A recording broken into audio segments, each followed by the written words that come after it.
Remove tax on disability pension on armed forces. Minimum balance penalty, यदि आप न्यूनतम balance नहीं रखते हैं तो 100 से 600 रुपए प्रति माह बैंक आपका काट लेता है। जितने डेटा का पैसा हमसे लिया जाता है उतना डेटा हमें यूज करने दिया जाए, वो एक्सपायर ना हो। ये हमारे मेहनत के पैसे से खरीदा गया डेटा है।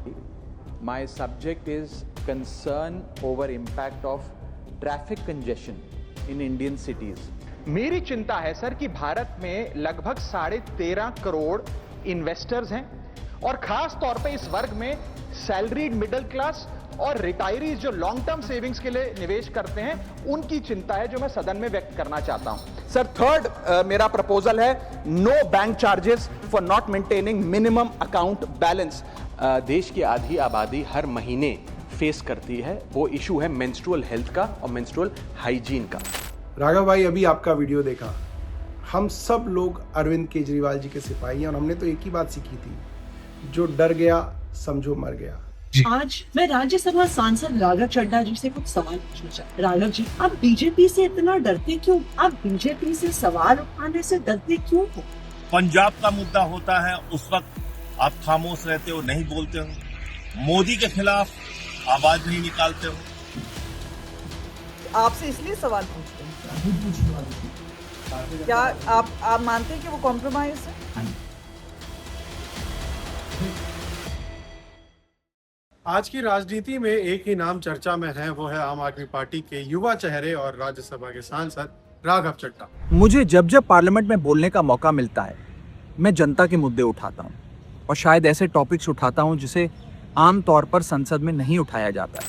आज वो न सिर्फ तंज के निशाने पर हैं, बल्कि ये भी सवाल उठ रहा है कि क्या राघव चड्ढा बीजेपी में शामिल होंगे।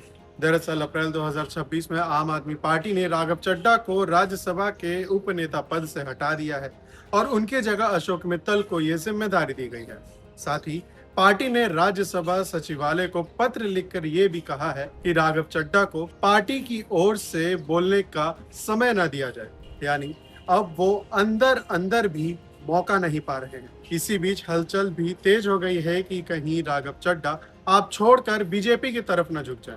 हालांकि कुछ नेताओं और विश्लेषकों का कहना है कि राघव और अरविंद केजरीवाल के बीच के रिश्ते में खटास आ चुकी है और ऐसे में बीजेपी जैसी बड़ी पार्टी की तरफ वापसी का रुख बदलना भी असंभव नहीं है। कांग्रेस नेता संदीप दीक्षित जैसे कुछ नेताओं ने सीधा दावा कर दिया है कि राघव चड्ढा और अरविंद केजरीवाल के बीच मतभेद बढ़ गया है और भविष्य में राघव चड्ढा बीजेपी की तरफ मुड़ सकते हैं। वहीं दूसरी तरफ आप नेताओं का भी जवाब साफ है। संजय सिंह जैसे सीनियर नेताओं ने इन खबरों को बेबुनियाद बताया है और कहा है कि राघव चड्ढा अभी भी पार्टी का हिस्सा है। लेकिन राघव चड्ढा के इस वीडियो के बाद से आप नेता, चाहे अतिशी हो या संजय सिंह हो, इन सभी की जो प्रतिक्रिया सामने आई है उससे ऐसा लगना लाजमी है कि राघव चड्ढा आप छोड़ सकते हैं।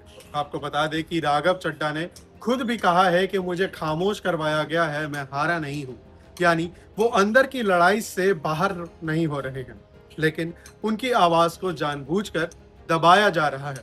अब आखिरी सवाल कि क्या बीजेपी में शामिल होंगे या नहीं होंगे। फिलहाल कोई ऑफिशियल ऐलान तो नहीं हुआ है और आपके नेताओं की तरफ से ये साफ कहा जा चुका है कि राघव ने बीजेपी में नहीं जाने वाले हैं और राघव चड्ढा का बीजेपी में शामिल होना थोड़ा प्रैक्टिकल भी नहीं है। भले ही राघव बीजेपी में ऑफिशियली ना हो, लेकिन पार्टी को ऐसा लगता है कि राघव अनऑफिशियली बीजेपी के लिए ही काम कर रहे हैं।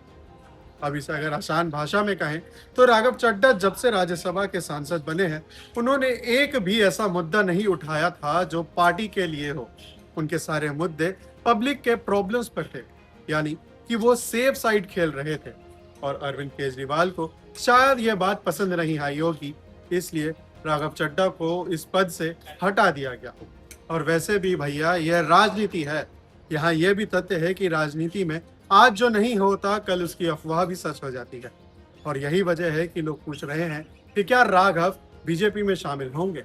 फिलहाल यह बस एक सवाल है, लेकिन अगर ऐसा होता है तो आप और बीजेपी दोनों के लिए एक बड़ा राजनीतिक ट्विस्ट होगा।